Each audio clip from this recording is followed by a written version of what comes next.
जय श्री कृष्णा स्टूडेंट। आज की जो वीडियो है वो आपके आरबीएससी के मैंने 5 क्वेश्चंस आपके डाल दिए हैं जनरल के, और ये 6 नंबर के क्वेश्चन की वीडियो है। तो स्टार्ट करते हैं हम। इसमें जनरल एंट्री करनी है आपको और खाताबाही में खतौनी करनी है। तो आपको खाताबाही में खतौनी करने के लिए तो मैंने एक वीडियो बनाई है, उसमें जितने भी खाते बनते हैं आपके सवाल के वो मैंने कंप्लीट बताए हैं, क्योंकि खतौनी करना बहुत ही लेंदी होता है, बहुत ही बड़ा है, तो उसको मैं एक सवाल में ही आपको बताऊंगी। तो स्टार्ट करते हैं हम। जो खाते बनाते हैं जनरल के, date particular, LF, debit and credit amount, दोनों अमाउंटों के कॉलम बना लेते हैं।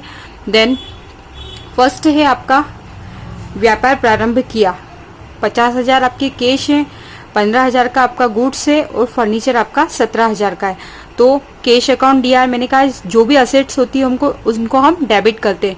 तो cash account D R, goods account DR, furniture account DR 2, ये सब किसके थ्रू हुआ है? कैपिटल के थ्रू हुआ है। पूंजी लेकर आए हैं और पूंजी में ये सब चीजें लाए तो 2 कैपिटल करके लिख देंगे। अमाउंट कॉलम में अमाउंट लिख देंगे और इनकी जो टोटल आएगी वो आप कैपिटल में लिख देंगे। नेक्स्ट है आपका सेकेंड, के करण से माल खरीदा 10,000 का और व्यापारिक छूट दी। हाँ, एक चीज और, व्यापारिक छूट जो होती है ना वो आपके इसी में से लेस हो जाती है। किस तरह से होती है पहले हम एंट्री करते हैं, फिर व्यापारिक छूट के बारे में देखते हैं।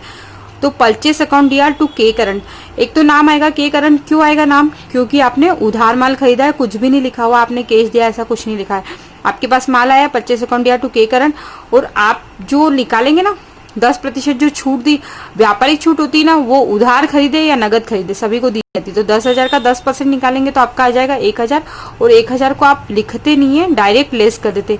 व्यापारिक छूट कभी भी डिस्काउंट कर कर यहाँ पर लिखाती नहीं है। तो आप 9,000 लिख देंगे, 10,000 की जगह 9,000, 1,000 आप लेस करके लिख देंगे।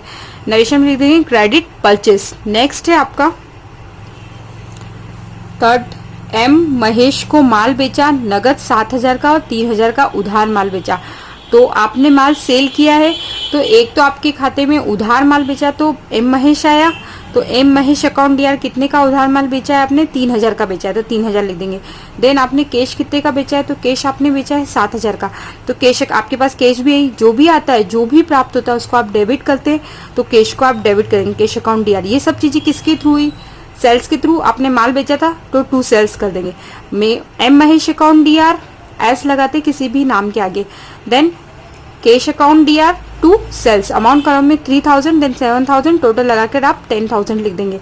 Next cash and credit sales, narration लिखना तो बहुत ईजी है। नेक्स्ट है आपका मशीन खरीदी। अब मशीन खरीदी, आपने नगद खरीदी, कुछ भी नहीं लिखा है, नगद भी नहीं लिखा है, उधार भी नहीं लिखा है, लेकिन किसी का नाम नहीं लिखा है, मतलब आपने नगद ही खरीदी। तो मशीनरी आपके खाते में क्या आई? मशीनरी। और किसके थ्रू आई? तो कैश के थ्रू आई। आपके पास से कैश जाती है तो आप 2 करते हैं, आती है तो डेबिट करते हैं, इस चीज का ध्यान रखें। Machinery account DR to cash, amount column में जितने की मशीनरी 1500 की 1500 की, नरेशन लिख देंगे परचेस मशीनरी। नेक्स्ट है आपका,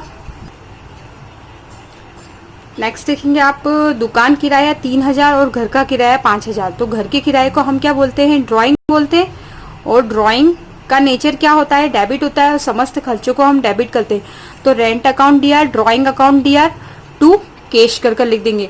इधर 3,000, देन इधर 5,000, देन टोटल 8,000, क्योंकि कैश तो अपने से गई है। ड्राइंग के थ्रू 5,000, देन रेंट के थ्रू 3,000। पेड टू रेंट, दोनों ही रेंट था तो पेड टू रेंट करके लिख दिया। नेक्स्ट नरेशन आप बड़ी लिखी है छोटी कोई फर्क नहीं पड़ता है, आपको सवाल में जैसा दिया हो वैसी नरेशन आप लिख सकते हैं, बहुत इजी सी। नेक्स्ट है आपका के करण को माल लौटाया, आपने उससे माल खरीदा था और माल लौटाया तो क्या हुआ? परचेस रिटर्न हुआ। परचेस डेबिट होता है तो परचेस रिटर्न क्या होगा? क्रेडिट होगा। तो के करण अकाउंट डीआर तो परचेस रिटर्न आ जाएगा 5,000 5,000। आपने माल कितने का खरीदा था? 9,000 का। 10,000 में से 1,000 की डिस्काउंट दिया था, 9,000 का माल आपने खरीदा था, उसमें से 500 रुपए का आपने माल रिटर्न कर दिया। आपको उसको पेमेंट कितना करना है? 8,500। नेक्स्ट देखते हैं अपन, अभी तो अपन ने पेमेंट किया नहीं है। जे जॉन को माल बेचा 6,500 रुपए का, गाड़ी भाड़ा और उसके खाते में चुका है 100 रुपए। तो उसको माल कितने का बेचा हमने? 6,500 का, और कैश तो बेचा नहीं है, और कैडेस के उसके दिए 100 रुपए। तो टोटल मिला के अपने कितने आ गए? 2 सेल्स तो 6,500 की, और कैश उसके जो चुका है हमने वो 2 कैश कर लिखा जाएंगे, लेकिन उसके खाते में हम टोटल अमाउंट लिख देंगे 6,600। नेक्स्ट हम देखेंगे 18 वाली एंट्री, डी दिनेश दिवालिया हो गया, 7,000 में से 3,000 चुका है, मतलब दिवालिया हो गया, मतलब उसको उसने पेमेंट नहीं कर सका, उसके पास पेमेंट नहीं होने की वजह से वो कितने दे सका, उससे हम मांगते थे 7,000, उसने केवल दिए 3,000, तो हमारे 4,000 तो क्या हुआ, डूब गए। तो हम क्या करेंगे, बैड डेप्ट अकाउंट डीआर, जो डूब गए उसको बैड डेप्ट कर कर लिखते हैं। नेक्स्ट हम लिखेंगे कैश अकाउंट डीआर, तो कैश अकाउंट 3,000। नेक्स्ट ये सब किसके थ्रू हुआ, तो दिनेश के थ्रू हुआ, तो दिनेश अकाउंट डीआर। नेक्स्ट आपका आ जाएगा कैश रिसीव्ड एंड बैड डेप्ट। नेक्स्ट एंट्री है आपकी,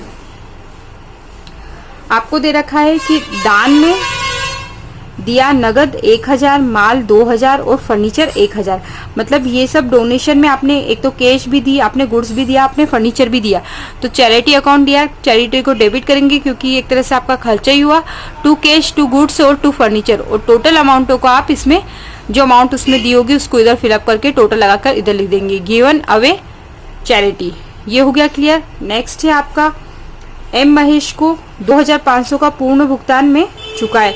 तो एम महेश को कितने चुकाने थे और हमने कितने चुकाए, तो एम महेश को अपने को कितने चुकाने थे, 3,000 चुकाने थे। कितने चुकाने थे, 3,000 चुकाने थे। उसमें से एम महेश का देखना आप, 5th नंबर की एंट्री है, ये देखना आप। एम महेश से माल बेचा था आपने, 7,000 नगद थे और 3,000 उधार थी, तो 3,000 का उसने पेमेंट में पूर्ण भुगतान में आपको कितने दिए हैं, तो आपको उसने दिए हैं 2,900। मतलब उसने आपको 100 रुपये कम दिए हैं। तो जो 100 रुपये कम दिए हैं वो आपने उसको डिस्काउंट दिया है, तो आपके खाते में कैश आई। कैश कितनी आई, आप उसने आपको दिए ना, तो कैश अकाउंट दिया और आपने उसको डिस्काउंट दिया। तो डिस्काउंट अगर अपन किसी को देते हैं तो डेबिट करते हैं और अपने को प्राप्त होता है तो क्रेडिट करते हैं। तो डिस्काउंट अकाउंट दिया टू एम महेश। तो ये एंट्री आपकी कंप्लीट हो गई, cash received and discount allowed. Next है आपकी एंट्री, आग में माल नष्ट हो गया 3,000 और बीमा कंपनी ने दावा स्वीकार किया 2,500 का। आपको ये जो सम है ना वो पेज नंबर 57 पे मिल जाएगा, तो आप आपकी किताब में देख लें। इसमें अगर आपको राइटिंग समझ में नहीं आए या थोड़ा सा प्रॉब्लम हो तो क्या था, माल आग में नष्ट हो गया और बीमा कंपनी ने दावा कितने का स्वीकार किया, 2,500 का। तो हमको कितने का लॉस हुआ है, 500 का। तो लॉस बाय फायर अकाउंट दिया 500, इंश्योरेंस कंपनी ने हमको दे दिए 2,500। टोटल हमारा माल कितने का था, 3,000 का। Destroy goods by fire and claims. Next है आपका,